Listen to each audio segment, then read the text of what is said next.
سيئات أعمالنا من يهده الله فلا مضل له ومن يضلله فلا هادي له ونشهد أن لا إله إلا الله وحده لا شريك له ونشهد أن سيدنا ومولانا محمدا عبده ورسوله صلى الله تعالى عليه وعلى آله وصحبه وبارك وسلم تسليما كثيرا كثيرا أما بعد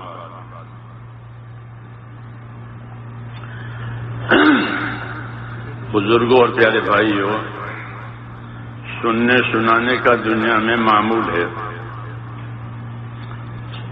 لوگ سنتے بھی ہیں سناتے بھی ہیں، معمول ہے، عادت ہے۔ سوال یہ ہے کہ سننے سنانے کا کیا حق ہے؟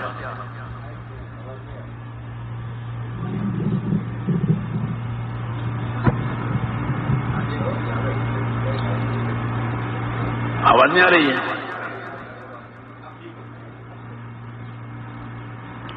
میری بات سمجھ میں آئی ہے؟ میں نے کیا کہا؟ سننے سنانے کا کیا حق ہے؟ ایک تو عادت ہے کہ لوگ سنتے ہیں سناتے ہیں، اچھی بھی سناتے ہیں بری بھی سناتے ہیں، دنیا ہے۔ لیکن سننے سنانے کا کیا حق ہے؟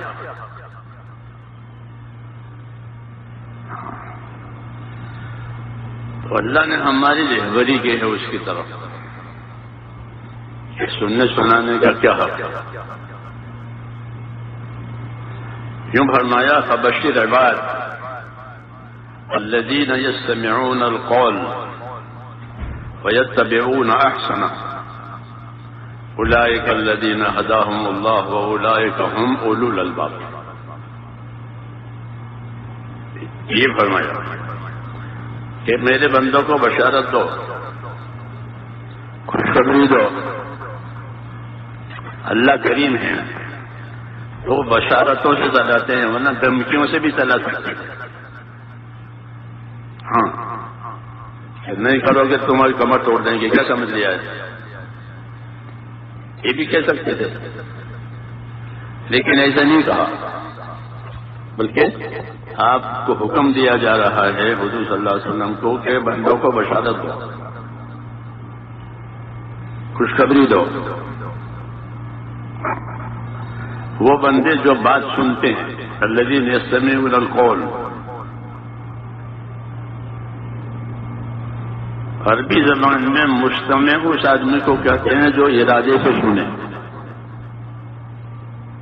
جیسے پیچھے کھڑا رہتا ہے نا حافظ تراویح میں، وہ مستمع کہلاتا ہے۔ عام لوگ سامنے ہیں، سن رہے ہیں، ارادہ وہ نہ ہو، وہ ارادے سے سنتا ہے تاکہ کوئی غلطی نہ جائے۔ تو اس لیے کہا کہ بشارت دو ان بندوں کو جو ارادے کے ساتھ بات سنیں، ایسا نہیں کہ کان پر آواز آ رہی ہے۔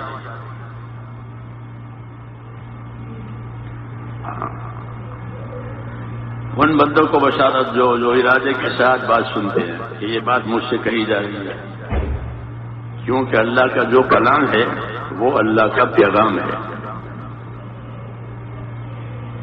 جی ہاں، پورا اسلام اللہ کا پیغام ہے، اس لیے پیغمبر اس کو لے کر آئیں گے۔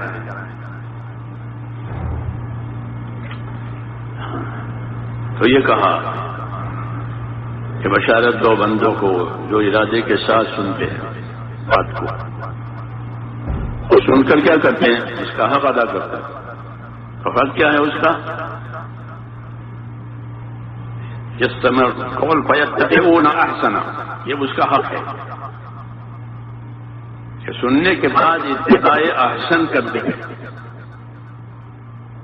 اتباع احسن کا مطلب یہ ہے کہ سننے کے بعد عمل کا نمبر آئے گا، ہے نہیں بس ایسے سنا اب کیا کرنا، ایسے اذان سنی اب نماز پڑھنی۔ فائدہ ہے کہ سننے کے بعد عمل کا نمبر آتا ہے، سن کر چھوڑ دینا یہ گانا ہوتا ہے، گانا لوگ سن کے چھوڑ دیتے ہیں، اس کا کوئی حق نہیں ہوتا. جی ہاں، گانا ہے کہ گا رہے ہیں، ایسا نہیں ہے. اس لیے نبی کو شاید نہیں سکھایا اللہ نے. ہاں گانا ہے تو کیا سنتے ہیں اور سن کر کے اتباع احسن کرتے ہیں. تو اتباع احسن کا کیا مطلب ہے؟ اتباع احسن کا مطلب یہ ہے کہ عمل کا نمبر آئے گا تو عمل کو اچھے سے اچھے درجے پر لے جا کر کریں گے، اونچے سے اونچے درجے پر لے جا کر کریں گے، بہتر سے بہتر طریقے سے اس عمل کو کریں گے. یہ اتباع احسن ہوا. سنا اور عمل کرنے کا نمبر آیا تھا کہ اچھے سے اچھا عمل، اونچے سے اونچا عمل کہ جس سے اللہ تعالیٰ راضی ہو جاتا. یہ ہدایت ہے کہ سننے کا یہ حق ہے کہ جب عمل کا نمبر آئے تو اپنا عمل اونچے سے اونچا بناؤ، جیسے اپنی ضرورت کی چیزیں اونچی سے اونچی آدمی بناتا ہے. نہیں بات، مکان بنائے گا تو کیسا بنائے گا؟ کہ اپنی حیثیت کے مطابق اونچے سے اونچا بنائے گا، بہتر سے بہتر بنائے گا. کپڑے بنائے گا تو اپنی حیثیت سے بہتر سے بہتر بنائے گا. ہر ضرورت اپنی حیثیت دے کر آدمی اچھی سے اچھی طریقے بنائے گا. یہ قاعدہ ہے ہر آدمی کا. تو دعوت یہ ہے کہ جب عمل کرنے کے لیے آؤ تو اپنے عمل کو اچھے سے اچھا بناؤ، کیونکہ یہ عمل بھی تمہارے لیے ہے. مکان اچھا بنایا کس کے لیے؟ اپنے لیے. اور عمل اچھا بنایا تو اللہ کے لیے، وہ بھی تیرے لیے. ان احسنتم لانفسکم، اچھا کرو گے اپنے لیے کرو گے، اور برا کرو گے تو خود بھوگو گے. یہ دعوت بھی ہے کہ سننے کے بعد جب عمل کا نمبر آوے تو کہ اپنے عمل کو اچھی سے اچھی شکل میں اللہ تعالیٰ کے سامنے پیش کرو. اتباع احسن کا مطلب یہ ہے.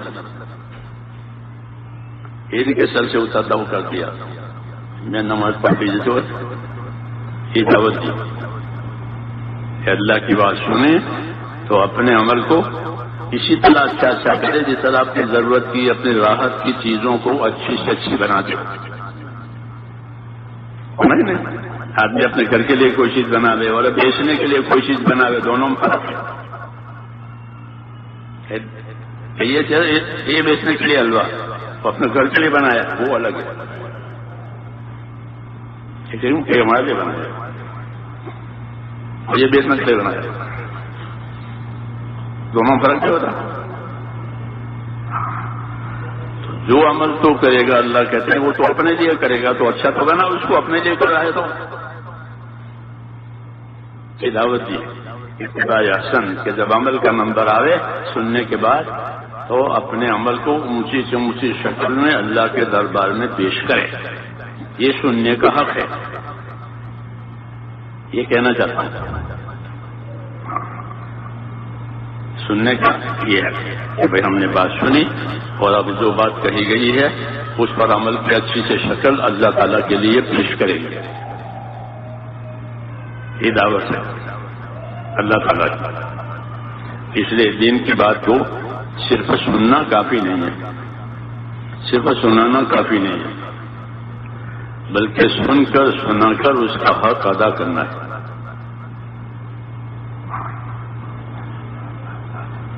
اگر کوئی مالی تقاضا ہے تو مالی تقاضا پیش کرے، بدنی تقاضا ہے تو بدنی تقاضا پیش کرے، تعاون کا تقاضا ہے تو تعاون کرے. یہ مطلب ہوتا ہے حق ادا کرنے کا کہ بھائی اس کام میں تعاون کی ضرورت ہے، ہم تعاون کریں گے.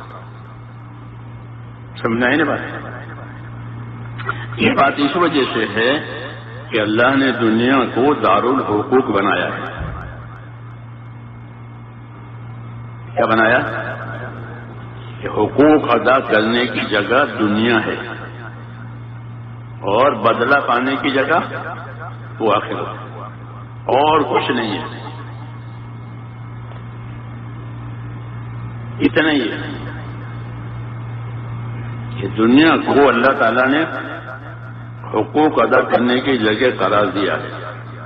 تو یہی اصل مسئلہ ہے. حساب کتاب کی اسی وجہ سے، کیونکہ جب حق ہوتا ہے تو حساب کتاب ہوتا ہے. کہ حق ادا ہوا نہیں ہوا، پورا ہوا کتنا باقی رہ گیا. اس لیے حساب کتاب ہوگا اس کا آخرت میں، کیوں کہ یہ دارالحقوق تھی. حق پورا ہوا نہیں ہوا، ادھورا ہوا، ناقص ہوا، کیسا ہوا. اچھا، اللہ کی دو صفت ہے. ایک صفت اللہ تعالیٰ کی صفت عدل ہے، انصاف کرنے والا. اس کو عربی میں دیان کہتے ہیں. دیان بدلہ چکانے والا، اچھے کو اچھا، برے کو برا.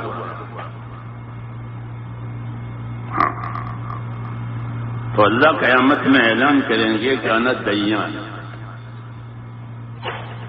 میں بدلہ چکانے والا ہوں، اچھے کو اچھا، برے کو برا. کیونکہ انصاف کا یہی تقاضا ہے، اچھے کو اچھا بدلہ ملے اور برے کو برا بدلہ ملے. یہ آخرت کی باتیں ہیں، اس کا جاننا بہت ضروری ہے. آج کل لوگ اس کو معمولی سمجھ کر چھوڑ دیتے ہیں، اور یہ اصل ہے کیونکہ یہ پیش آنے والی ہے، باقی سے گزر جائے گی. یہ گزرے گی نہیں بلکہ یہ پیش آئے گی. یہ اصل ہے. تو یہ اعلان ہوگا کہ انا دیان، میں بدلہ چکانے والا ہوں. اس لیے کس کے ذمہ بدلہ ہے؟ آؤ، اللہ کے ذمہ جن کا بدلہ ہوگا اللہ بھی چکائیں گے. یہ تمہارا حق ہے، لے جاؤ. تو خوش کو بڑا اللہ اپنے طرف جو دے گا وہ بڑا کرے گا، کیونکہ اللہ تاجر نہیں ہے. تاجر نفع نقصان دیکھ کر کام کرتا ہے. جی ہاں، کہ میرا نقصان نہ ہو جائے گا، نفع رہے. اور اللہ تاجر نہیں ہے، اللہ کریم ہے. اللہ کون ہے؟ کہ کریم. اس لیے جب اللہ کا کوئی حق ہوگا یا تو اللہ تعالیٰ معاف کرے گا، اگر نہیں کیا ہے تو، اور اگر ادا کیا ہے تو پھر اس کا بدلہ بڑا چڑھا کر دیں گے. یہ بشارت ہے. پھر آپس کے بدلے ہوں گے، اس میں انصاف چلے گا، اس میں انصاف چلے گا. اس لیے یہ اعلان ہوا کہ انا دیان، میں بدلہ چکانے والا ہوں. تو چونکہ دنیا کو اللہ تعالیٰ نے دارالحقوق بنایا تھا، اس لیے قیامت میں یہ بات ہوگی کیا حقوق کو بدلے دیے جائیں گے.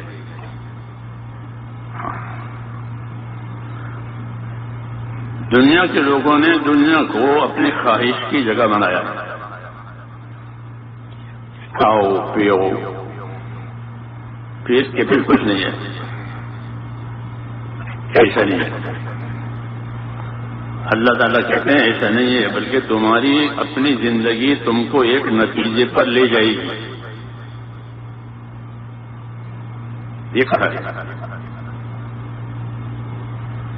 قرآن پاک میں. قرآن پاک کو پڑھنے کی ضرورت ہے، سمجھنے کی ضرورت ہے. ہاں وہی اصل ہے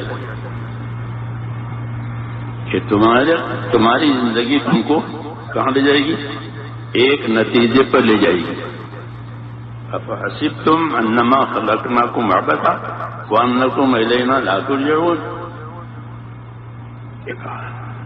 کہ تم یہ سمجھ لیا ہے کہ ہم نے تم کو یوں پیدا کر دیا ہے؟ تم کو تمہاری زندگی کسی نتیجے پر لے جائے گی. اس کو یاد رکھنا. ہاں، تو ہر آدمی اپنے نتیجے کے بارے میں فکر مند رہے کہ اس کی زندگی اس کو نتیجے پر لے جائے گی. ایسا نہیں تھا انڈا تھا پھوٹ گیا، اچھا تب بھی برا تھا بھی پھوٹ گیا، کسی کام کرنے ہوگا اس کو کوئی پوچھے گا انڈا پھوٹ گیا. ایسا نہیں ہے، بلکہ ہر آدمی کی زندگی اس کو ایک نتیجے پر لے جائے گی. جی ہاں، انجام پر لے جائے گی. اس لیے آدمی کی سعادت یہ ہے کہ وہ اپنے انجام کے بارے میں ڈرتا رہے. اللہ ڈراتے ہیں، جیسے ہم بچوں کو ڈراتے کہ اس کو ہاتھ مت لگانا، اس کو ہاتھ نہ لگانا، تو اللہ ڈراتے ہیں مہربانی کے تقاضے سے. وَيُحَذِّرُكُمُ اللَّهُ نَفْسَهُ وَاللَّهُ رَءُوفٌ بِالْعِبَادِ، کہ اللہ تم کو ڈراتے ہیں کیونکہ اللہ تم کو مہربان ہے. جیسے ماں باپ مہربان ہے تو بچے اس کو ہاتھ مت لگا، اس کو ہاتھ مت لگا. یہ اللہ کا تقاضا کہ اللہ تم کو ڈراتے ہیں کہ اللہ کی پکڑ میں مت آنا. کوئی ڈرانا اللہ کی رحمت کے تقاضے سے ہے. خالی حکومت نہیں کرنی ہے، اللہ تعالیٰ خالی حکومت کرنے والا نہیں ہے، اس کی حکومت بھی ہے، اس کی رحمت بھی ہے. اللہ کی حکومت بھی ہے اور اس کی رحمت بھی ہے. حاکموں کے ہاں رحمت نہیں ہوتی. جی ہاں، حاکموں کے ہاں رحمت نہیں ہوتی. جی ہاں، ظلم ہوتے ہیں، رحمت نہیں ہوتی. اللہ کیا ایسے نہیں، اللہ کیا ظلم نہیں، رحمت ہے. اس لیے کہا کہ میں تم کو اپنی ذات سے ڈراتا ہوں کہ میری پکڑ میں مت آؤ. اور یہ ڈرانا یہ میری رحمت کے تقاضے سے ہے کہ کوئی میری پکڑ میں نہ آئے. وَيُحَذِّرُكُمُ اللَّهُ نَفْسَهُ وَاللَّهُ رَءُوفٌ بِالْعِبَادِ، کہ اللہ بندے پر مہربان، تو اس کی مہربانی کے لیے تقاضا ہوا کہ وہ اللہ سے ڈرا. تو اللہ سے ڈرنے کا کیا مطلب ہے کہ کانپتا رہے آدمی، ایک کو ڈر رہے تو کانپتا رہے کہ نہیں. ایسا ڈرنا مطلوب نہیں ہے، بلکہ اللہ کے ڈرنے کا مطلب یہ ہے کہ اللہ کی حد نہ توڑے. اللہ کی حد نہ توڑے اور جو حق اللہ کا ہے وہ نہ چھوڑے. یہ مطلب ہے اللہ کے حقوق بھی ہیں، اللہ کے حدود بھی ہیں. اللہ کے حقوق ہیں، اس کا مطالبہ ہوگا، اور اللہ کے اپنے حدود کے بارڈر ہیں، دونوں ہیں. یہ حکومتوں کا نہیں کہ ہمارا حق ہے پھر یہ بارڈر ہے. تو اللہ تعالیٰ کے حقوق بھی ہیں اور اللہ تعالیٰ کے حدود بھی ہیں. اس لیے اس کا جاننا ضروری ہے کہ اللہ تعالیٰ کے کیا حقوق ہیں اور اس کے کیا حدود ہیں. نہیں جانے کا تو کہ حق چھوڑ دے گا، حد توڑ دے گا جہالت کی وجہ سے. اس لیے اللہ تعالیٰ نے رسولوں کو بھیجا. رسول اسی کی تعلیم دینے کے لیے آئے ہیں کہ اللہ تعالیٰ کے کیا حقوق ہیں اور اس کے کیا حدود ہیں، تاکہ حق کی حفاظت کرے اور حد سے بچے. اس کو دین کہتے ہیں. کیا کہتے ہیں؟ اسی کو دین کہتے ہیں کہ دین میں کیا تعلیم ہے کہ حقوق کی رعایت اور حدود کی حفاظت. حقوق کی رعایت اور حدود کی حفاظت. اگر یہ نہیں ہے تو آدمی پھر جاہل ہے، باغی ہے. یہ ہے. اس لیے دین سیکھنا، دین سمجھنا ضروری ہے. دعوت دین دین کے لیے ہے، دعوت کے لیے نہیں ہے. دعوت کے لیے نہیں ہے. جیسے اذان کے لیے ہے تو کس کے لیے ہے؟ سمجھ پڑنے کے لیے. یہ سمجھنا ہے کہ دعوت کے لیے نہیں ہوتی. ٹھیک ہے، کس کے لیے ہوتی ہے؟ کہ دعوت دین کے لیے ہوتی ہے. جیسے اذان کے لیے کبھی میں نے اذان دے ہو گیا. ہم ایک ملک میں گئے تھے تو وہ لنگڑا مؤذن تھا، وہ اذان کے چلے جاتا تھا. کیوں کہ ہمارے ذمہ اذان ہے، تو وہ نوکری اذان کی ہے، تو وہ اذان پیچھے چلا جاتا تھا. وہ بٹن یہ اذان والا. ایسا نہیں کہ اذان کے لیے نہیں، بلکہ اذان کس کے لیے ہے؟ کہ اذان نماز قائم کرنے کے لیے ہے. اذان نہ بھی دے تو بھی نماز پڑھنی پڑے گی. کوئی اذان نہیں دیتا کہ تو بھی نماز کبھی تو پڑے گی کہ اذان نماز کے لیے ہے. ایسے ہی میرے دوستو دین کی دعوت کس کے لیے ہے؟ کہ دین کی دعوت دین کے لیے ہے. وہ دین ہی اصل ہے. دین جیسے نماز اصل ہے. موقع ہے تو اذان تو سفر میں ہے اور نہیں اذان کی تو بھی نماز پڑھنی پڑے گی. ایسے تو دین اصل ہے، اس کے بغیر گزارا نہیں ہوگا. تو دین میں اللہ تعالیٰ کے حقوق بھی ہیں، اللہ تعالیٰ کے حدود بھی ہیں. یہ کہنا ہے. اللہ کے حقوق کیا ہیں؟ کہ جو چیزیں اللہ نے فرض کی ہیں وہ اللہ کے حقوق ہیں، اس کا جاننا ضروری ہے. جو چیز فرض ہے اس کا جاننا فرض ہے. یہ قاعدہ ہے شریعت میں کہ جو چیز فرض ہوئی تو اس کا جاننا فرض ہو گیا. زکوٰۃ فرض ہو گئی، مالدار ہو گیا تو زکوٰۃ جاننا فرض ہو گیا. کتنی دینی ہے، کب دینی ہے، کس کو دینی ہے، کس وقت دینی ہے، یہ فرض ہو گیا. بالغ ہو گیا کہ نماز فرض ہو گئی، نماز فرض ہو گئی کہ نماز کا کرنا ادا کرنا ضروری ہوتا ہے. یہ مطلب ہے کہ جو حال آوے اس حال میں کیا حکم ہے یہ جاننا ضروری ہے. مالدار ہو گیا تو مالداری کا دین، غریب ہو گیا تو غریبی کا دین، بیمار ہو گیا تو بیماری کا دین، سفر میں ہے تو سفر کا دین. یہ سب اللہ تعالیٰ کے حقوق ہیں، اسی کو سیکھنا ہے. نہیں تو رواجی بات ہے، کچھ کر لیا کچھ چھوٹ گیا، ایسا جیسا آج ہماری حالت ہے. کچھ کر لیا کچھ چھوٹ گیا، ایسا نہیں ہے. فرمایا اپنے دین میں پورے پورے آ جاؤ. ایک کام باہر ایک کام اندر، ایسا نہیں. اپنے دین میں پورے پورے آ جاؤ.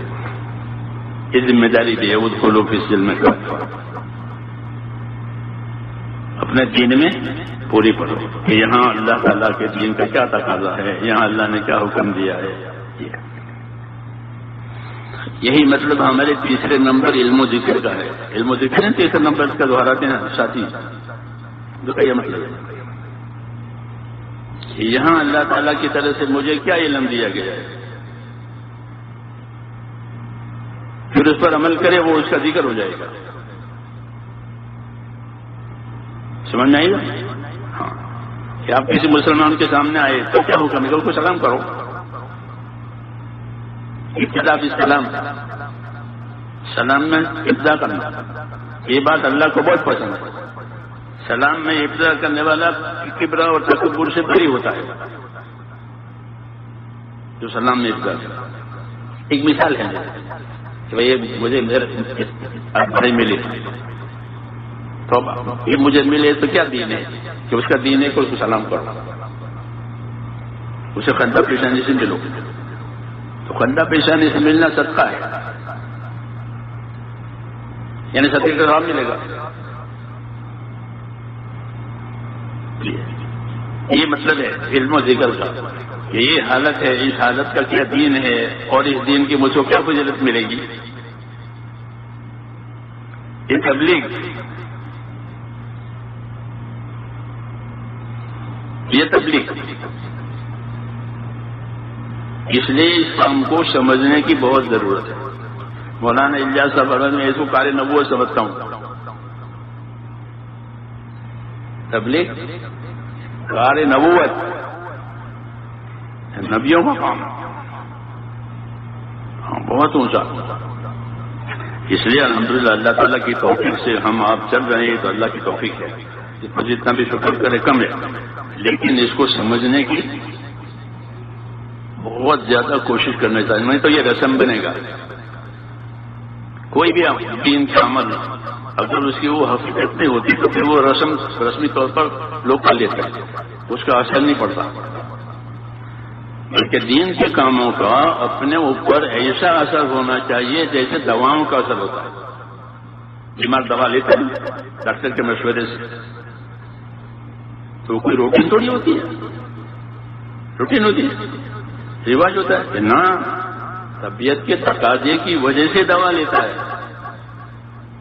اور کیا تقاضا ہے کہ طبیعت اچھی نہیں ہے کہ دوا لیں گے، دوا کا کیا اثر ہوا وہ بھی دیکھتے ہیں۔ ہاں ایسے ہی میرے دوستو دین کا کام کریں تو بھائی اس کا ہم پر کیا اثر پڑا، یا مزدور کی طرح سے کر کے آ گئے، جیسا کہا تھا کھودنے کا تو کھود کر کے آ گیا، وہ موجود ہے کہ بھائی اتنا کرتے نا تو وہ اتنا کھود کے آ جاتا ہے، باقی ہم نہیں جانتے، وہ جانتا ہے، جو نقشہ بناتا ہے وہ جانتا ہے، مجھے کھودنے کو کرنا کھود کے آ گیا، اس کو مزدور کہتے ہیں۔ تو ہم دین کے مزدور نہیں ہیں، ہم دین کے ذمہ دار ہیں۔ آپ مزدور ہیں دین کے ذمہ دار میں ہر آدمی سے اس کی قبر میں فرشتہ دین پوچھے گا کہ تیرا دین بتا، یہ سے کہے گا ماں دین ہوگا، یہ دین کا ذمہ دار تھا، مزدور نہیں تھا۔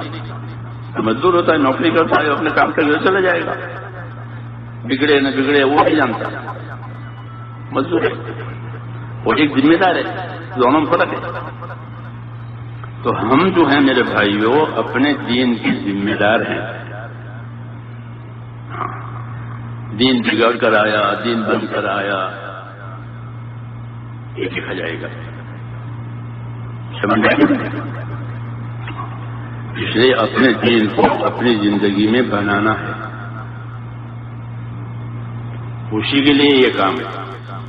یہ کوئی میعادی کام نہیں ہے کہ چلہ دے دیا سرما دے دیے، ایک میعادی کام ہوتا ہے ایک مدت کے لیے، ایسا نہیں ہے، ایسا نہیں ہے۔ اس کی مدت تو اپنے اندر یکسوئی پیدا کرنے کے لیے ہے۔ اس کے لیے یہ مطلب ہے کہ باہر رہے گا، 4 مہینے گزرے گا تو اپنے دین کے لیے اس کا ذہن یکسو ہو جائے گا۔ جیسے کسی چیز میں کوئی چیز بھرنی ہو تو پہلے اس چیز کو خالی کرتے ہیں، بوتل اچھی نہیں تو اس کو صاف کیا کر، اب اس میں وہ چیز ڈالنی ہے جو پسند ہے۔ ایسے کا اس کے ذہن کو، فکر کو خالی کرو، دنیا کے تقاضوں سے، خواہشوں کے تقاضوں سے۔ یہ 2 تقاضے ہوتے ہیں طبیعتوں میں، ایک اپنی دنیا کا تقاضا ہوتا ہے اور ایک انفرادی طور پر اپنے اپنی خواہشوں کا تقاضا ہوتا ہے۔ یہ 2 تقاضے ہوتے ہیں، مالدار بن جاؤں، خوشحال بن جاؤں، یہ تو ہوتے ہیں طبیعت ہے آدمی کی، کہ یہ تقاضے غالب نہ آئیں بلکہ آخرت کے تقاضے غالب آئیں۔ یہ مطلب ہے تبلیغ کا، کہ تبلیغ میں پھرتے پھرتے کیا ہوا تو صحابہ نے کہا ہم کو تو ملا، کیا ملا؟ انما ہممنا الآخرہ، ہمارے عزائم، ہمارا ارادے آخرت کے بن گئے۔ یہ ہوا اس کا اثر، جیسے دوا کا اثر ہوتا ہے، علاج کا اثر ہوتا ہے، یہی ہے اثر کہ ہمارے اندر کام کرتے کرتے آخرت کی توجہ کتنی ہوئی، یا دنیا میں پھرتے پھرتے دنیا گھس گئی اندر، یہ بھی ہوتا ہے، یہ بھی ہوتا ہے کہ دنیا میں پھرتے پھرتے دنیا اندر گھس جاتی ہے، اس کو خبر بھی نہیں ہوتی، اس کو خبر نہیں ہوتی، اور دنیا کی عظمت، دنیا کی طلب اس کے دل میں گھس جاتی ہے کہ نیچی نگاہوں سے چلو، نگاہیں نیچی رکھو۔ ہم ایک ملک میں کام کر رہے تھے تو ایک ساتھی تھا دیر ان کا، تو گش میں گئے اثر کا، تو ایک آدمی بھٹے ڈھونڈ رہا تھا مکئی کے، گش سے واپسی کے بعد کہ بھٹے منگواؤ، سمجھے؟ وہ بھٹے اندر گھس گئے،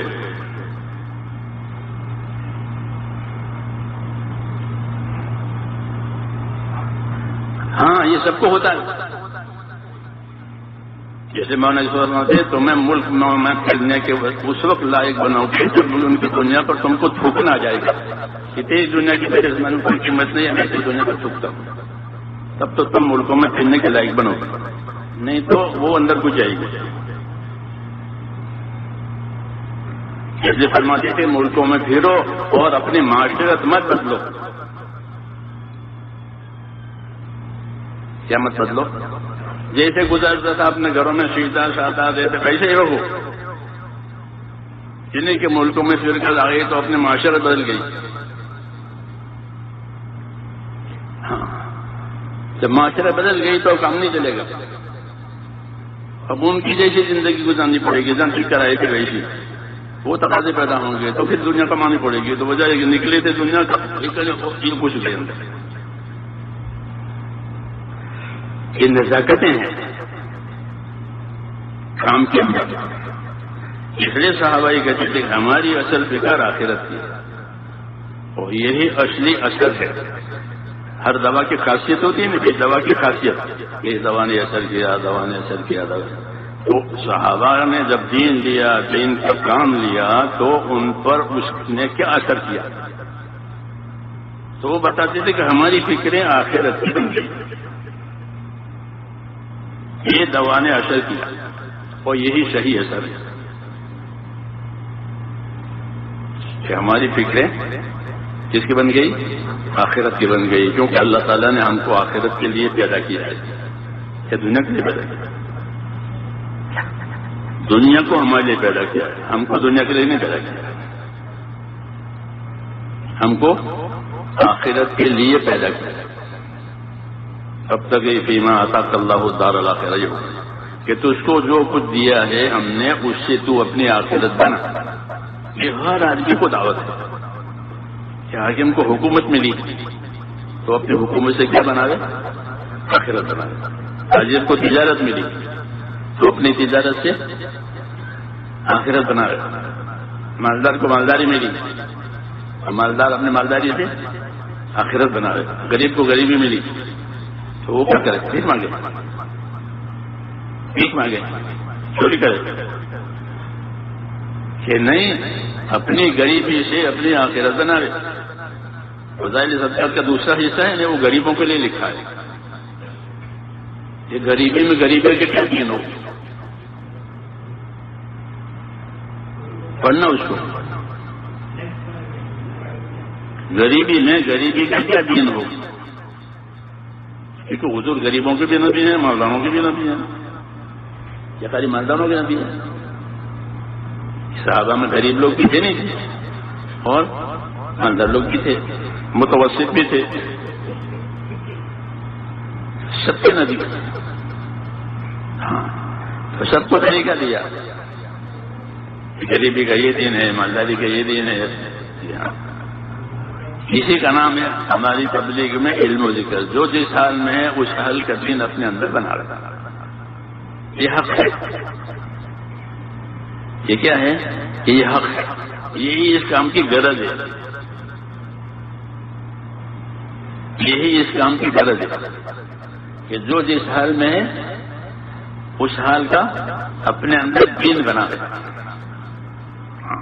بس اتنا ہی تقاضا ہے. اس لیے دین آسان ہے.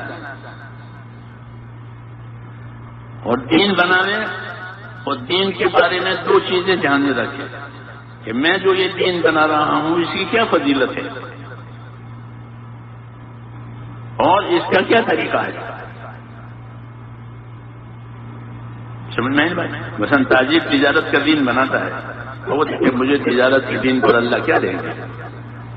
ایک تو کمائی ہے، اس پر تو نفع ملے گا، وہ تو اس کو معلوم ہے.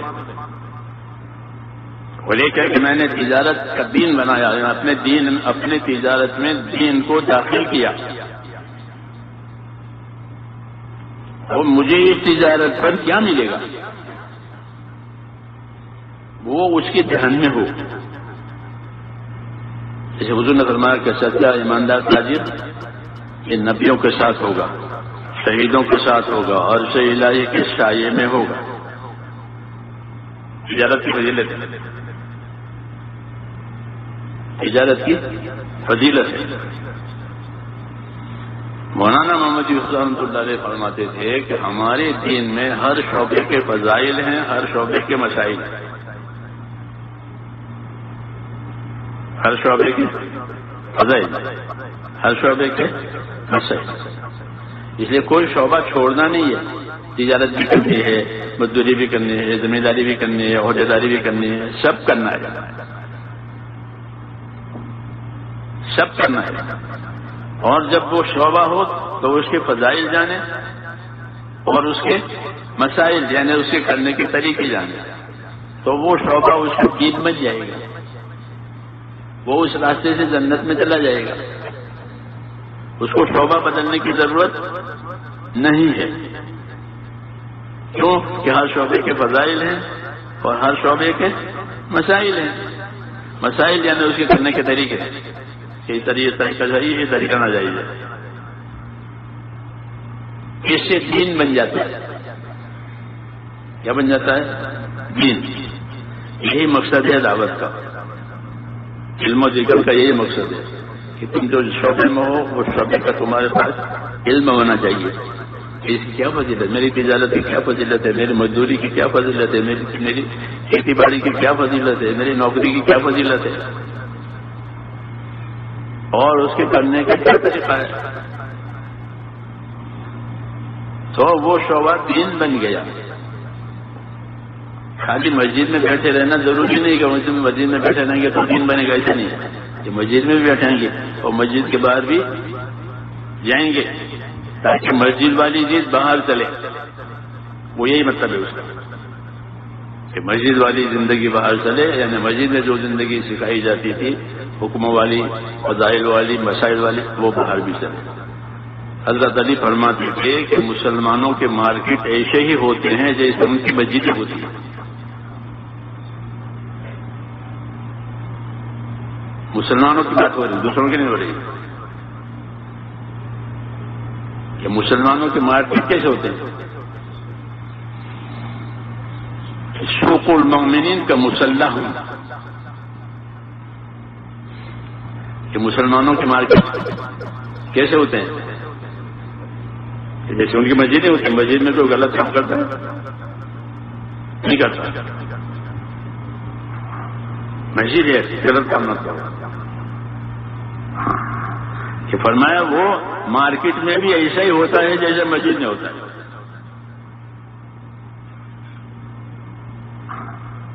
ایک ہی زندگی ہے مسجد کی بھی اور مارکیٹ کی بھی، ہاں کہ مسجد والوں کا خدا مارکیٹ والوں کا خدا ایک ہی ہے، مسجد والوں کا نبی مارکیٹ والوں کا نبی ایک ہی ہے۔ اس لیے مسجدوں کو آباد کرنے کا اور مسجد کی محنت کر کے مسجد والی زندگی لے کر کے ہر شعبے میں جب تک وہ مسجد والی بات چلے، یعنی اللہ کی اطاعت، اللہ کی عبادت، دوسروں کے حقوق، یہ تبلیغ کا مقصد ہے۔ جی ہاں، کہ مارکیٹ ہو مسجد ہو ایک ہی بات ہے، سوق المومنین کا مسلح ہو، کہ مسلمانوں کے مارکیٹ، مسلمانوں کے بازار ایسے ہی ہوتے ہیں جیسے ان کی مسجدیں ہوتی ہے، کہ مسجد میں کوئی غلط نہیں کرتا، کوئی غلط نہیں بولتا، جو ہمیں نہیں بولے گا، وہاں کا اللہ، یہاں کا اللہ ایک ہی ہے۔ یہ زندگی ایمان کی محنت کے ذریعے سے، دعوت کی محنت کے ذریعے سے مسلمانوں میں یہ نہیں ہے، چاہے مارکیٹ میں رہیں چاہے مسجد میں رہیں، ایک ہی بات ہے۔ یہ مقصد ہے تبلیغ کا، کہ جہاں بھی ہوں ہم اپنے دین پر ہیں،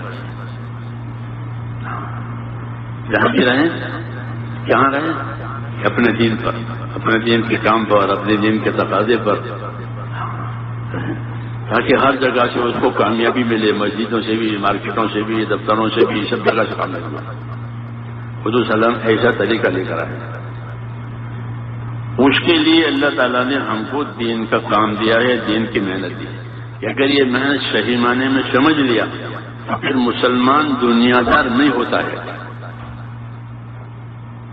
اتنے ہم تو دنیا دار ہیں، لوگ کہتے ہیں کہ نہیں، کوئی مسلمان دنیا دار نہیں ہوتا، جیسے کوئی کافر دیندار نہیں ہوتا۔ کوئی کافر دیندار ہوتا ہے؟ نہیں ہو سکتا۔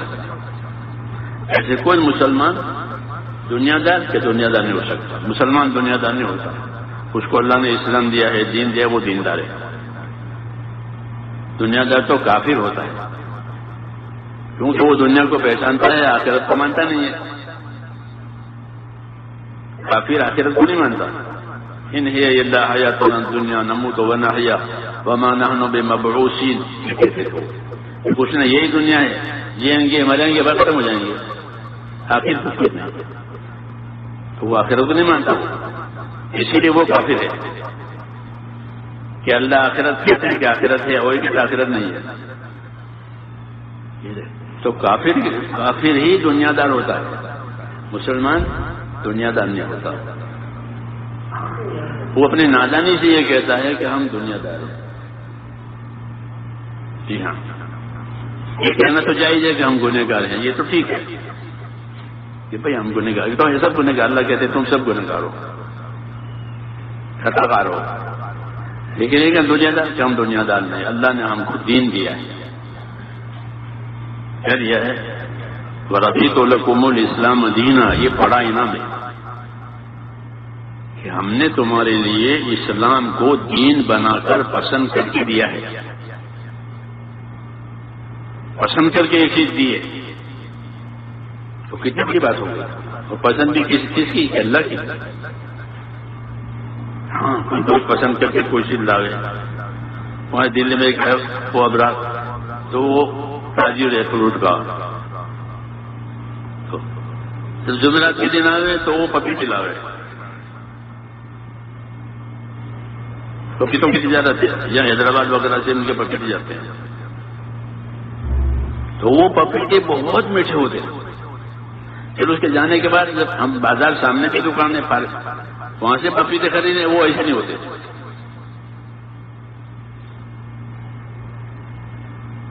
کیوں؟ کہ وہ ہمارے لیے پسند کر کے لایا ہے. تعلق کی بات ہے. ایسے اللہ نے دین ہم کو پسند کر کے دیا ہے، یہ سمجھنے کی بات ہے. مجھے کو رضیت لکم الاسلام دینا، کہ ہم نے تم کو اسلام پسند کر کے دیا ہے. تو کتنا بڑا احسان ہے، کتنی بڑی عزت ہے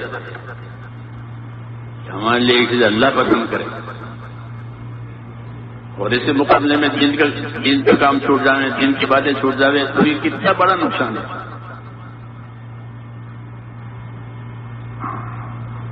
یہ سوچنے کی بات ہے، اتنا بڑا احسان کیا. یہود نصارہ کہتے تھے کہ آیا کہ ہمارے پاس اترتی، ہم تو اس دن کو عید بناتے. جب میں عرفات میں آئے تھے اتری تھی کہ آج میں نے تم کو دین پورا دے دیا اور تمہارے لیے اسلام کو پسند کر لیا.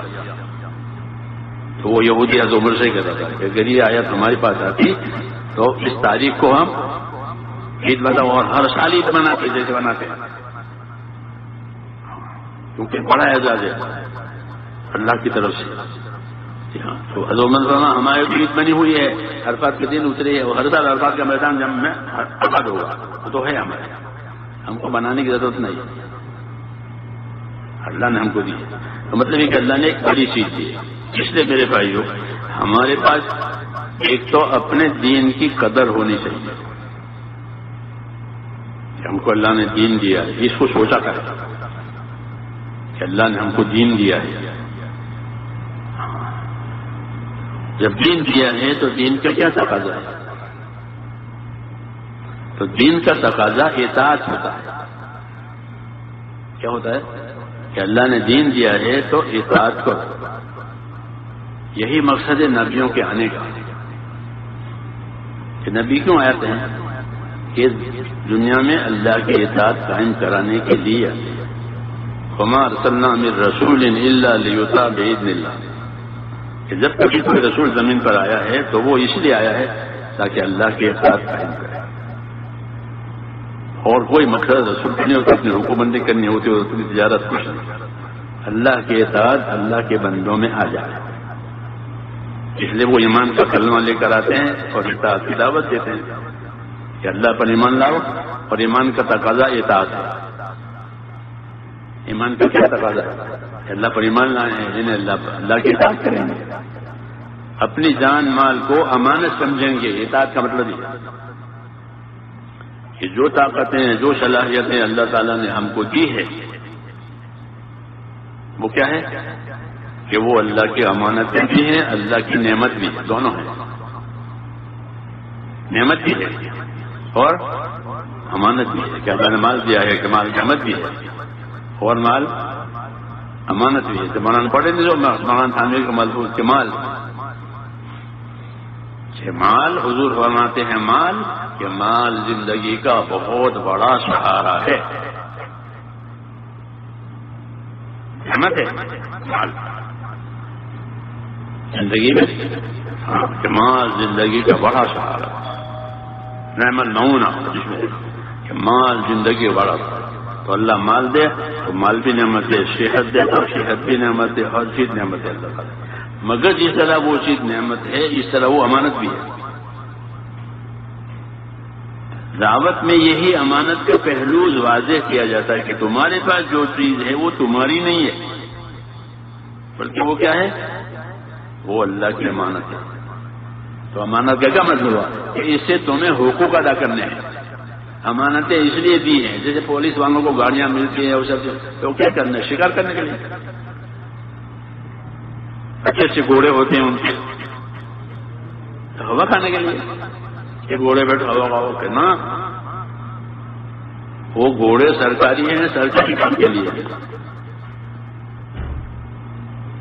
ہر چیز وہ جیپ کار جو ہے وہ بھی سرکاری ہے اور سرکاری کام کے لیے. تو مولانا اللہ صاحب اپنے آدمی کو یہ کہتے تھے کہ ہم تو سرکاری لوگ ہیں,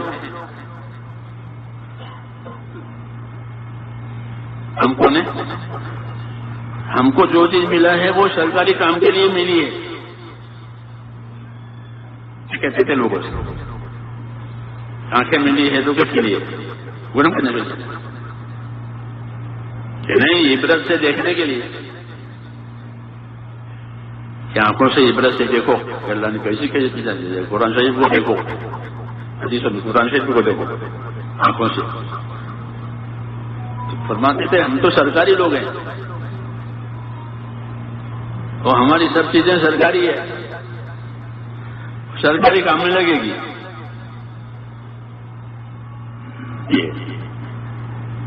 یہی ایمان اطاعت کا مطلب ہے کہ ہم کو جو چیز دی گئی ہے وہ سب ایمان اطاعت کے لیے دی گئی ہے بس, تاکہ اللہ تعالیٰ کا حق ادا ہو جائے. یہ دنیا کو دارالحقوق بنایا. اس میں سب سے پہلا حق کس کا ہے, یہ سب سے پہلا حق اللہ کا, وہ عبادت ہے. اللہ کا حق کہ اللہ کا حق عبادت پہلا حق. یہ حضور نے بتایا کہ معاذ آپ کو معلوم ہے اللہ کا کیا حق ہے نا, مجھے نہیں معلوم ہے کہ اللہ کا حق یہ ہے کہ اسی کی عبادت کی جائے. اس لیے ایمان اور عبادت یہ دونوں اللہ کے لیے ہوتے ہیں. اللہ پر ایمان لانا اور اللہ کی عبادت کرنا یہ زندگی کا مقصد ہے. یہ زندگی کا مقصد ہے کہ میں نے جناتوں کو انسانوں کو کس لیے پیدا کیا ہے, عبادت. تو ایمان عبادت تو زندگی کا اصلی مقصد ہے, یہی اصل ہے کہ زندگی اللہ کے یقین والی, اللہ کے خوف والی اور اللہ کی عبادت والی بنے. یہ اصل کام ہے. پھر عبادت میں سب کچھ آ جاتا ہے, خالی نماز روزہ نہیں ہے. جی ہاں, کہ جن جن باتوں کا حکم دیا ہے اس کا پورا ہونا, جن باتوں سے منع کیا ہے اسے بچنا, یہ سب عبادت میں آ جاتا ہے. تو زندگی عبادت کے لیے دی ہے. تو جب ہماری زندگی اللہ تعالیٰ کی عبادت کے ساتھ ہوگی تو اللہ تعالیٰ ہمارے حالات کو صحیح کریں گے. حالات کے صحیح ہونے کا ایک ہی راستہ ہے, دوسرا راستہ نہیں. حدیثوں میں ہے, حدیثوں میں یوں ہے کہ من اصلح ما بینہ و بین اللہ اصلح اللہ ما بینہ و بین خلقہ, کہ جو لوگ اپنا اور خدا کا معاملہ ٹھیک کر لیں گے تو اللہ ان کا اور مخلوق والا معاملہ ٹھیک کر دے گا. کتنی آسان بات ہے. حالات کے صحیح کرنے کا علت بتایا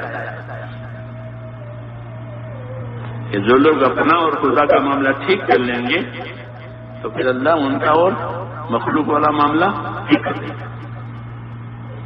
ایک ہی راستہ۔ اب مولانا یوسف صاحب فرماتے تھے کہ اگر یہ بات 50% صحیح ہوئی تو 50% کامیابی ملے گی، اور 100% ہوئی تو 100% کامیابی۔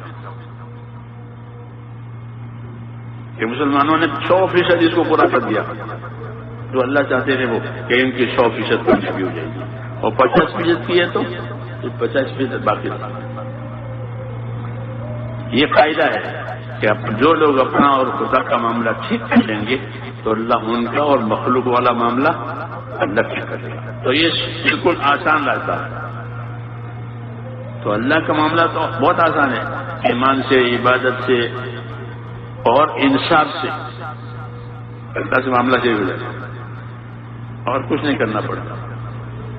ایمان کے ساتھ رہو، عبادت کے ساتھ رہو، اور انصاف کے ساتھ رہو۔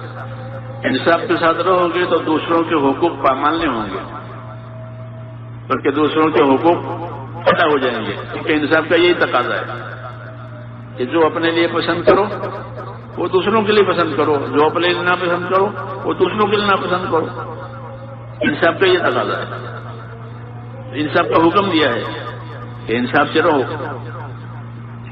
چلو انصاف کے ساتھ رہو۔ قرآن پاک میں حضور صلی اللہ علیہ وسلم کو حکم ملا تھا، امرت لأعدل بینکم، مجھے حکم ہے کہ تمہارے اندر انصاف قائم کروں۔ تو انصاف میں رہنا، انصاف قائم کرنا، یہ بھی ہمارا کام ہے تاکہ کسی کا حق برباد نہ ہو۔ یہ ترتیب ہے کام کی، یہی غرض ہے کہ اللہ تعالیٰ کے حقوق بھی ادا ہو جائیں، اللہ کے بندوں کے حقوق بھی ادا ہو جائیں۔ یہ مقصد ہے دعوت کا۔ تو اس کا تقاضا یہ ہے کہ دین کو سیکھیں اور دین کے کاموں کو بھی سیکھیں، سنا سنی پر نہ رہے، اس کو سیکھو۔ سیکھنے کی چیز سیکھنے ہے، یاد کرنے کی چیز یاد کرنے کی ہے، بتانے کی چیز بتانے کی ہے۔ اب تو کام بنے گا، نہیں تو رواج بنے گا۔ جی ہاں، ایک ہی کام کرے تو رواج بنے۔ جی ہاں، یہ رواج نہیں بنانا ہے، عمل بنانا ہے، اور عمل کے لیے طریقے ہوتے ہیں۔ عمل کے لیے کیا ہوتے ہیں؟ جیسے رکوع کرنے کا طریقہ، سجدہ کرنے کا طریقہ، ہاتھ باندھنے کا طریقہ، عمل ہے نماز کے۔ جو چیز عمل ہوتی ہے اس کے طریقے ہوتے ہیں، جو چیز رواج ہوتی ہے اس کا کوئی طریقہ نہیں، جو چیز پڑا وہ چیز۔ تو عمل کے طریقے ہوتے ہیں، تو ہم عمل کی پابند ہیں، اس لیے عمل کے طریقے جاننا ضروری ہے۔ علم و ذکر کا یہی مطلب ہے کہ جو عمل تمہارے ذمے ہے اس کا طریقہ جانو، اس کی فضیلت جانو اور اسے ادا کرو، تو حق ادا ہو جائیں گے۔ اتنی آسان بات، کوئی لمبی بات نہیں ہے، اس لیے سب سے آسان دین ہے۔ سب سے آسان کیا؟ دین و یسر حدیث میں سب سے آسان کام وہ کیا؟ دین، بشرطے وہ دین کے طریقے پر۔ دیکھو شادی دین کے طریقے پر کرو تو بہت آسان ہے، شادی اور نکاح دین کے طریقے پر کرو تو بہت آسان۔ سفر میں بھی کر سکتے ہو، گھر میں بھی کر سکتے ہو، حج میں بھی کر سکتے ہو، لوگ حج میں نکاح پڑھتے ہیں۔ ہاں، تو جو چیز عمل بنے گی وہ آسان بنے گی، اور جو چیز عمل نہیں بنے گی وہ مشکل بنے گی۔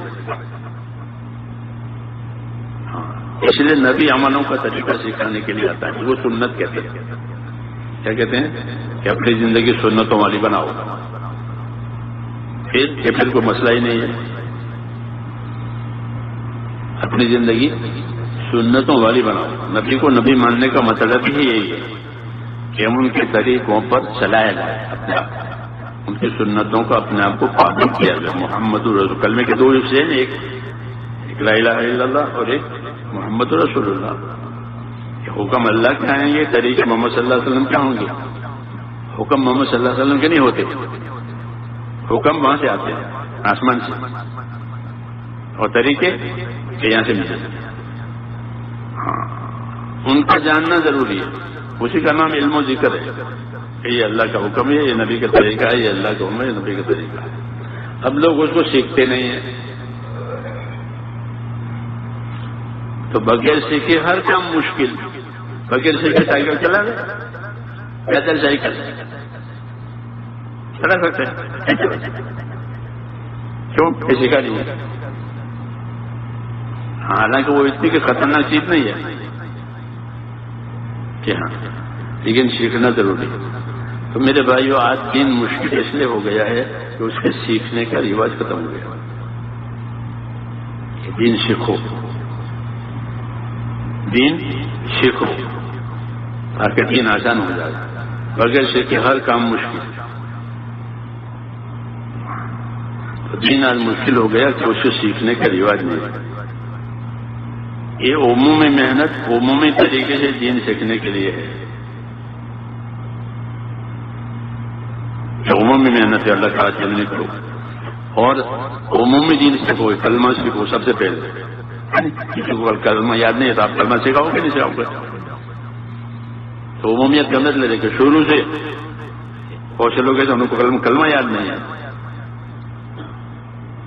کلمہ نہیں جانتے، تو کیا کرو گے کہ ان کو یہ کلمہ سکھائیں گے۔ بہت سے لوگوں کو نماز یاد نہیں ہے تو ان کو نماز یاد دلائیں گے۔ بہت سے لوگوں کو دین سیکھنے کی توجہ نہیں ہے تو دین سیکھنے کی توجہ دیں گے۔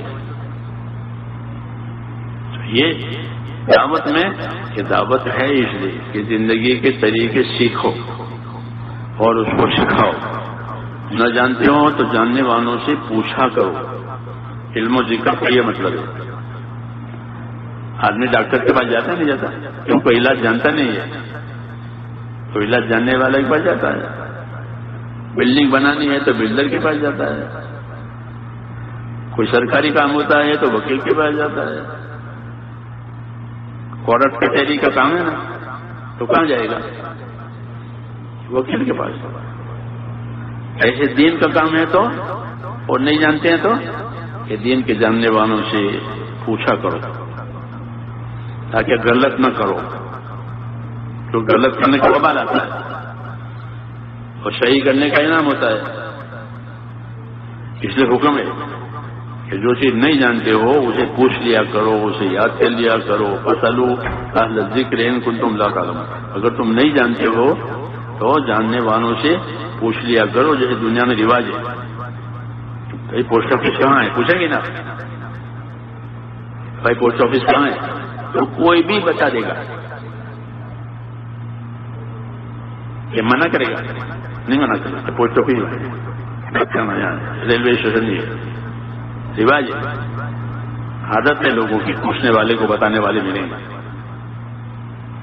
یہی حکم دین میں بھی ہے کہ دین کے کام نہیں جانتے تو دین والوں سے پوچھا کرو، وہ بتائیں گے۔ اسی سے علم ملتا ہے دین کا۔ علم و ذکر کا یہ مطلب ہے، علم و ذکر کا یہ مطلب ہے کہ دین کی جو بات نہیں معلوم ہے اسے پوچھا کرو، نہیں تو غلط کرو گے،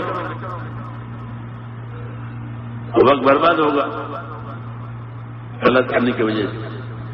تو اس محنت کے ذریعے سے اپنی ذاتی زندگی میں دین لانا ہے۔ سمجھ میں آئی نہیں بات کہ میری ذاتی زندگی دینی بنے، کیونکہ یہ سب سے پہلی ذمہ داری ہے کہ ہر آدمی اپنی ذاتی زندگی کو دین والی بنا لے۔ یا ایھا الذین آمنوا قوا انفسکم واہلیکم نارا، اس میں جو کمی، اپنے آپ کو اپنے اہل و عیال کو دوزخ سے بچاؤ، یعنی ان کو دین سکھاؤ۔ یہ پہلی ذمہ داری ہے کہ اپنی ذات کو دیندار بناؤ۔ دیندار دین سیکھ نہیں بنا سکتے ہیں، دوسرا کیا طریقہ ہے؟ اور کیا طریقہ ہے؟ ایک وقت فارغ کر کے جب اس کام میں جاؤ گے تو یہ دھیان پیدا ہوگا کہ دین سیکھنے کی چیز ہے، نہیں تو یہ دھیان بھی نہیں پیدا ہوگا۔ ایسی ہوا ہے دنیا کی،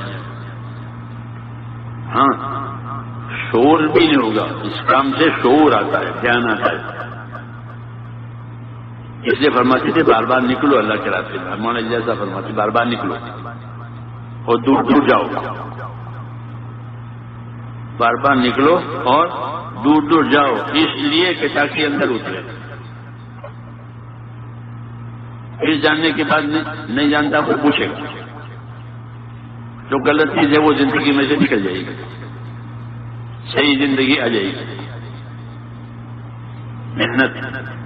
محنت میں سب سے پہلے توبہ ملتی ہے، وہی صحیح محنت کہلاتی ہے۔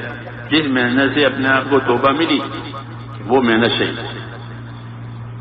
تو اس محنت سے ہم کو کیا ملنا چاہیے؟ توبہ مل جائے. اس محنت سے ہر آدمی اللہ کے سامنے توبہ کرے کہ اللہ اب تک زندگی صحیح نہیں گزاری، کچھ کیا کچھ نہیں کیا، کچھ چھوٹا کچھ رہ گیا، اب توبہ کرتے. اس لیے جان مال لگانے والوں کی پہلی صفت یہی ہے التائبون العابدون، توبہ کرنے والے، پھر عبادت کرنے والے، پھر توبہ کر کے اب عبادت پر آوے. یہ طریقہ ہے. اس لیے اس کام کی اللہ تعالیٰ سے سمجھ مانگے. سمجھ آئے نہیں؟ پہلا عمل توبہ کا ہے کہ بھائی آج تک تو زندگی غلط گزاری، اب نہیں گزاریں گے. کہ ہاں کہ ایک کام ہو گیا، یعنی توبہ پر آ گیا. کیونکہ ہر آدمی گنہگار ہے. حدیثوں میں ہے کہ تم میں سے ہر آدمی خطاکار ہے. تو ہم سب خطاکار ہیں، اپنی اپنی جگہ ہر ایک کی خطا ہے. ہاں تو کیا کرنا ہے کہ اسے توبہ کرنا روز. ہاں اور اگلی زندگی صحیح بنانی. التائبون العابدون. دوسرا نمبر کہ بھائی عبادت کرنے والے بنے، بندہ بن کر زندگی گزارے. عبادت کا مطلب ہے کہ بندہ بن کر زندگی گزارے، آزاد بن کر زندگی نہ گزارے. التائبون العابدون. اور اسی کو چلانا دنیا میں، یہ ہمارا کام. سمجھ میں آئی نہیں بات کہ زندگی توبہ والی بنانی. توبہ کے معنی اللہ کی طرف لوٹ کر کے آنا، جس کو توبہ کا مطلب کہ سب غلط چلے گئے تھے، اب لوٹ کر کے آ گئے. اس سے اللہ خوش ہو جاتا ہے بندہ جب لوٹ کر آتا ہے تو کہ وہ میری طرح آ گیا تو خوش، اور معاف کر دیں گے اور خوش ہو جائیں گے. جی ہاں میرے پاس آ گیا. جی ہاں آپ کسی کو لاؤ گے تو آپ سے بھی خوش ہو جائیں گے. اللہ کسی کو مسجد میں لے آئے، ابھی تو میں نہیں، کسی کو لے آئے مسجد میں، سال بھائی آج ہمارے ساتھ نماز پڑھ لے، دن کی بات سن لے. وہ پہلے آتا نہیں تھا، اب آج لے آئے تو اللہ تعالیٰ آپ سے ایسے خوش ہو جائیں گے جیسے کسی کا رشتہ دار کھو گیا تھا اور کوئی اس کو لے آیا. بیٹا کھو گیا تھا، کوئی اس بیٹے کو لے آیا کہ آپ کا بیٹا جہاں گیا تو اس کو انعام دیں گے. وہ ہاں کہ میرے بیٹے کو لے آئے، ہاں ایسے اللہ بھی انعام دیں گے. جو اللہ کے بندوں کو اللہ کے طرف لے آئے اور خود اللہ کی طرف آئیں توبہ کر کے ان کو بھی انعام دیں گے. تو یہ راستہ ہی انعامات لینے کا راستہ ہے. اس لیے اس کام کو کریں اور خوب سمجھ کر کریں. یہ میں اس لیے کہتا ہوں کہ جو بے سمجھے کریں گے نا وہ بے سمجھے چھوڑ بھی دیں گے. چھوٹے بچے کی طرح سے چھوٹا بچہ کوئی چیز لے کے چابیاں لے کر گیا، پھر چھوڑ کے آ گیا. چابیاں ہوتی ہیں گھروں میں ضروری چابیاں، تو کھیلنے کے لیے لے گیا، پھر کھیلا وہاں چھوڑ کے آ گیا. تو اس کو معلوم نہیں ہے کہ یہ چابی کس کام کے لیے ہے اور کتنی ضروری ہے. بے سمجھے لے گیا، بے سمجھے چھوڑ کے آ گیا. ایسے جو تبلیغ میں بے سمجھ جائیں گے وہ بے سمجھے چھوڑ بھی دیں گے. ہاں یہ بات پکی ہے. ورنہ تو ایک آدمی 100 کے نوٹ کو 100 کا نوٹ سمجھے وہ چھوڑے گا؟ بولو یہ 100 ریال ہے، چھوڑے گا؟ نہیں چھوڑے گا. بچہ چھوڑ دے گا. 200 ریال کی قیمت نہیں جانتا. ہاں اس لیے یہ دعوت ہے کہ اپنے کام کو خوب سمجھو، اپنے کام کو سمجھ کر کرو. یہ کوئی میعادی کام نہیں ہے کہ میرے 3 دن لگ گئے، میرے 3 دن لگ گئے، میرا سال لگ. یہ میعادی کام نہیں ہے. میعادی کام تو جیل میں ہوتے ہیں. جیل میعادی ہوتی ہے کہ بھائی اس کے 6 مہینے کی جیل سے چھوڑ دو اس کو. دین میعادی نہیں ہے. دین کب تک ہے؟ موت تک. تو دین میعادی نہیں ہے. ایسے دین کا کوئی کام وہ بھی میعادی نہیں ہے. جو کام کرو موت تک کرو. کیوں اپنے لیے کرنا ہے؟ جیسے مکان بنانے تو موت تک رہنے کے لیے بنا دیا نہیں. مکان بنانے کب تک رہو گے کہ موت تک رہیں گے.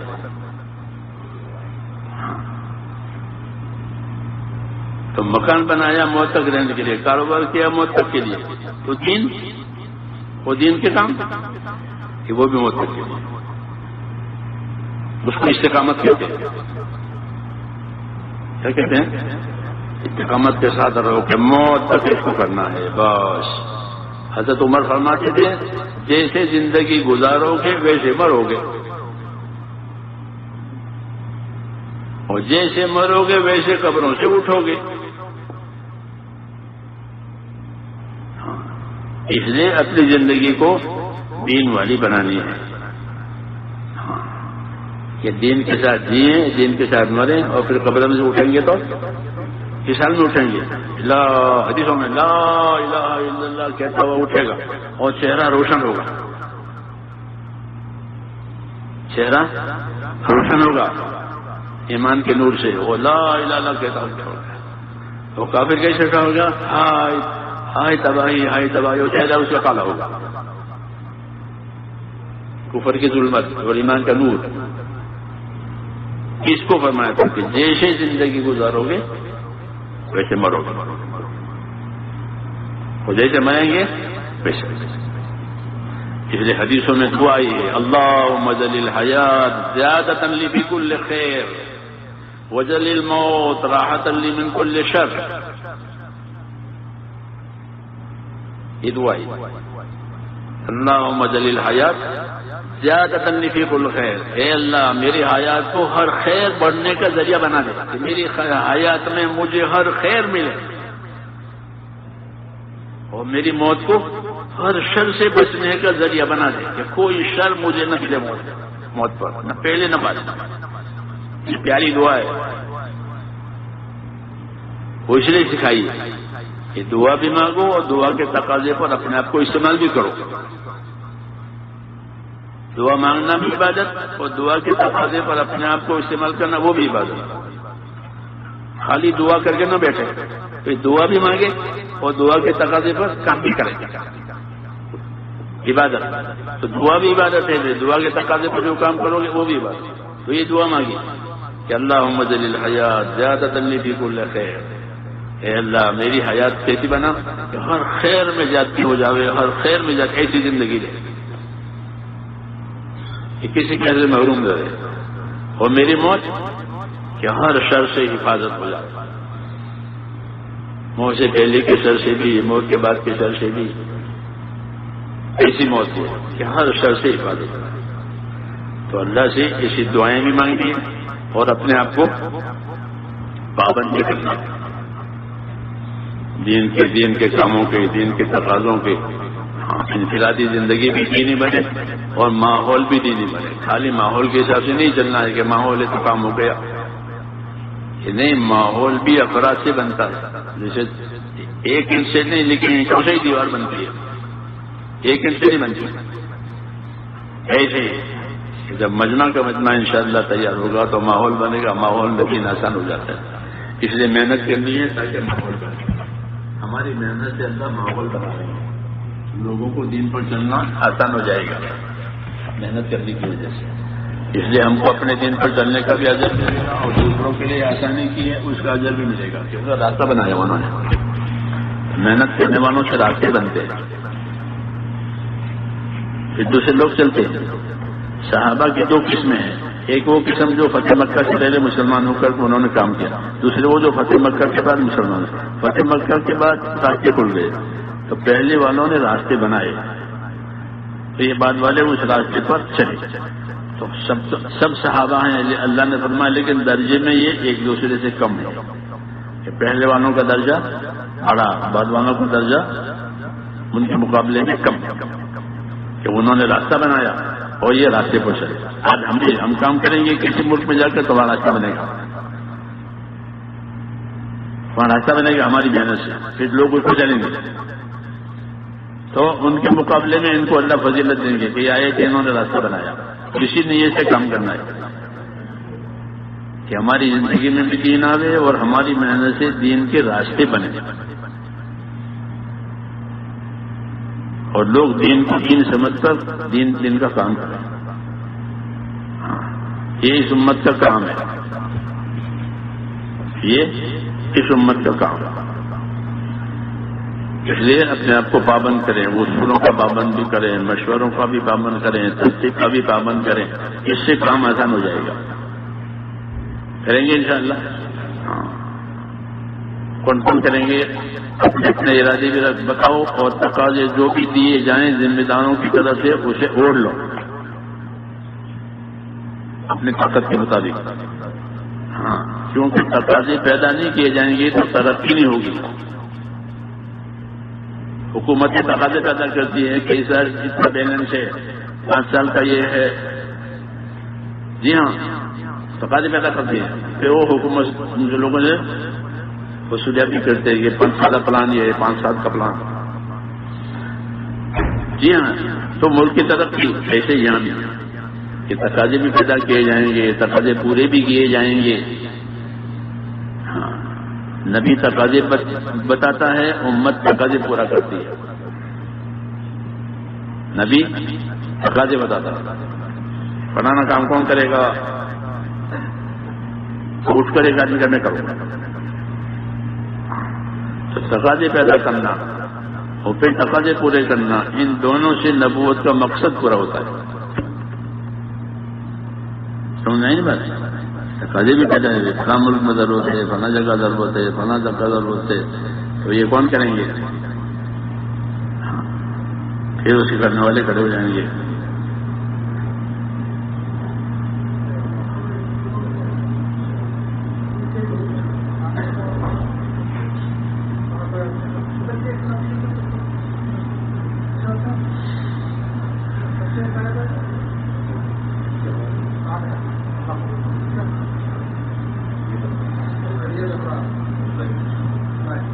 اپنی نیت، اپنی ترتیب،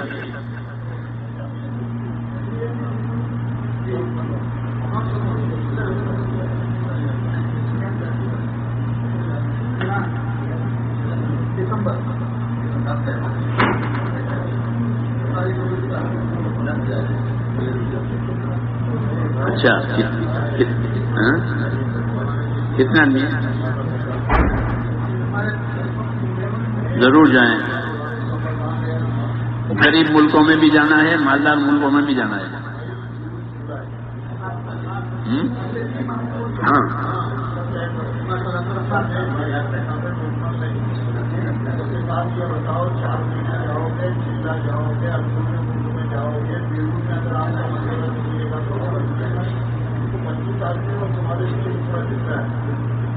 آپ کیا کریں؟ جولائی میں جاؤ گے، کون سے مہینے میں جاؤ گے، کتنے دنوں کے لیے 4 مہینے۔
اسے پورے کر لو، اس کے لیے کون تیار ہے؟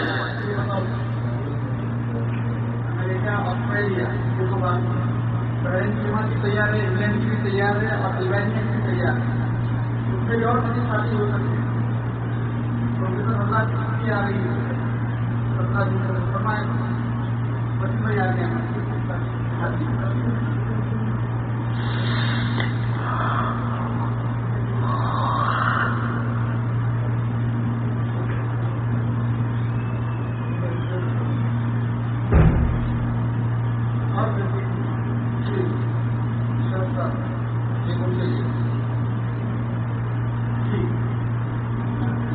آہستہ ان کے لیے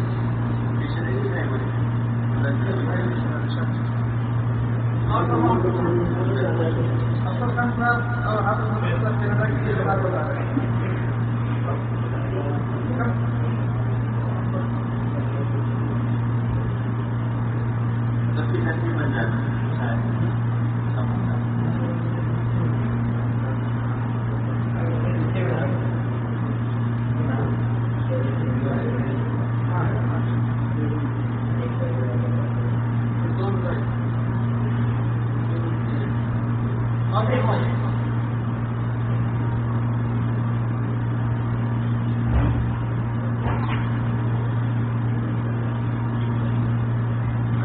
اپنے ممالک میں فرمائیے سالانہ چل رہا ہے. اپنے ممالک جو باہر نہیں جا سکتے ہیں یا قواعد میں پھر اپنے ممالک بنائیں ہندوستان ہے پاکستان ہے بنگلہ دیش تمام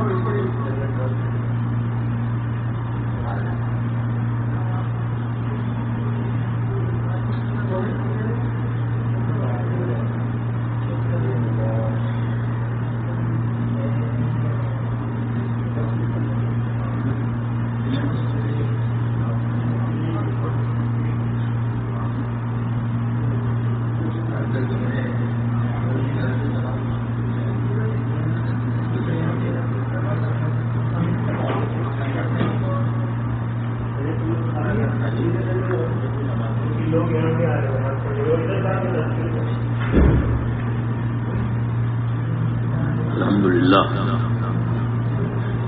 اب کیا ہے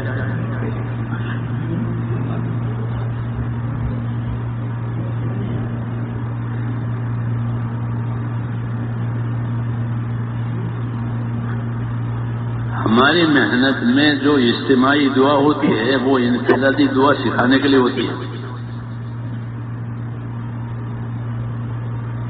بڑا اجتماع ہے تو 1000 آدمی دعا مانگیں گے تو ہر روز تو 1000 نہیں ملیں گے تو اجتماع کی وجہ سے مل گئے. اجتماع میں جو اجتماعی دعائیں ہے وہ انفرادی دعاؤں کے سبب کے لیے. اس طرح اجتماع میں دعا مانگ رہے ہو اجتماع کے بعد بھی دعائیں مانگا کرو. یہ تعلیم کے لیے ہر وقت کا اجتماع کہاں ملے گا کہ مل جل کے دعا کریں. دعا تو ہر وقت کرنی ہے اور اللہ سے مانگنی ہے. دعا مومن کا ہتھیار ہے. کہ ہم پر حالات آئیں گے تو حالات کو دفع کرنے کے لیے ہتھیار دیا ہے کہ اپنی دعاؤں سے اپنے حالات ٹھیک کرو. اور اس محنت کو دعا کی قبولیت میں بہت بڑا دخل ہے. جب یہ محنت صحیح ہوگی تو دعاؤں میں قبولیت آئے گی. وہ ایسی قبولیت آئے گی جیسے نبیوں کی دعا میں قبولیت ہوگی. اس محنت کا ہی ایسا ہے. جب جان مال کے ساتھ اس کا حق ادا کرنے کی کوشش کریں گے تو اس کی وجہ سے دعائیں بھی خوب قبول ہوگی. کوئی یہ نہ سمجھے کہ میری دعا قبول نہیں ہوتی. منع ہے ایسا سمجھنا. سب کی دعا قبول ہوتی ہے. سمجھ نہیں ہر ایمان والی کتنا بنے گا. اللہ نے حکم دیا ہے کہ مجھ سے دعا مانگو میں قبول کروں گا. تو یہ بات سب کے لیے ہے. گنہگار ہو پرہیزگار ہو مجھ سے دعا مانگو میں قبول کروں گا. تو یہ سب کے لیے. اسے یہ نہیں سمجھنا چاہیے کہ ہماری کیا دعا نہیں. سب ہر ایمان والے کی دعا قبول ہوتی ہے. لیکن دعا میں جلدی نہ کرے. ایک دو دفعہ دعا مانگے ٹرائی کر کے تجربہ نہیں ہوتا چھوڑ دیا. یہ منع ہے. دعا حاجت بھی ہے عبادت بھی ہے. دعا ہماری حاجت بھی ہے اور عبادت بھی ہے. دعا مانگنے سے ثواب بھی ملے گا کیونکہ وہ عبادت ہے. کیونکہ غیر خدا سے دعا نہیں مانگ سکتے. مانگ سکتے اللہ سے ہی دعا مانگی جائے گی اور کسی اور سے مانگے تو شرک ہے. اس لیے دعا ہماری حاجت بھی ہے اور ہماری عبادت بھی ہے. اس کو لوگ سمجھتے نہیں ہیں اس لیے ایک دو دفعہ مانگ کے بھی چھوڑ دیا. اللہ نے قبول تو کیا نہیں. اللہ نے ایسا کہ ہاں منع ہے کہ ایسا نہ کہو کہ اللہ نے قبول نہیں کیا. تم تو کس نے بتایا کہ اللہ نے قبول نہیں کیا؟ کس نے بتایا؟ پھر کیسے کہہ دیا کہ مومن کی دعا قبول ہوتی ہے جب تک یوں نہ کہے کہ میری دعا قبول نہیں ہوئی؟ سمجھ نہیں بات؟ اس لیے بھائی دعا مانگنے کا اہتمام کریں، تنہائیوں میں بھی مانگے، فرائض کے بعد میں، پچھلی راتوں کو مانگے۔ اس دور میں، اس زمانے میں، ان حالات میں دعاؤں کی بہت ضرورت ہے۔ دعا اور صدقہ یہ بلاؤں کو آنے نہیں دیتا، دعا سے بھی بلا دور ہوتی ہے، صدقے سے بھی بلا دور ہوتی ہے۔ یہ ہمارے اسباب ہیں اللہ سے لینے کے لیے۔ اللهم صل على سيدنا محمد النبي الأمي وعلى آله وصحبه أجمعين۔ ربنا ظلمنا أنفسنا وإن لم تغفر لنا وترحمنا لنكونن من الخاسرين۔ ربنا إننا آمنا فاغفر لنا ذنوبنا وقنا عذاب النار۔ اللهم أقبل بقلوبنا إلى دينك وأقبل بقلوب جميع المسلمين إلى طاعتك۔ اللهم إن قلوبنا ونواسينا وجوارحنا بيدك لم تملكنا منها شيئا، فإذا فعلت ذلك بنا فكن أنت ولينا واهدنا إلى سواء السبيل۔ اللهم كن أنت ولينا واهدنا إلى سواء السبيل۔ اللهم كن أنت ولينا واهدنا إلى سواء السبيل۔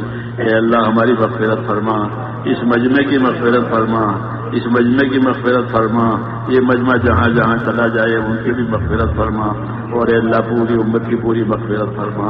امت کی صلاحیتوں کو دین پر لگا دے، اے اللہ امت کی صلاحیتوں کو دین پر لگا دے، امت کی صلاحیتوں کو برباد ہونے سے بچا لے، امت کے مالوں کی، جانوں کی، آبرو کی، دین ایمان کی یا اللہ ہر جگہ حفاظت فرما لے، ہر وقت حفاظت فرما لے، ہر خیر سے ہم کو اور پوری امت کو مالا مال فرما، ہر شر سے، ہر فتنے سے، ہر بلا سے، ہر بیماری سے ہماری اور پوری امت کی پوری پوری حفاظت فرما۔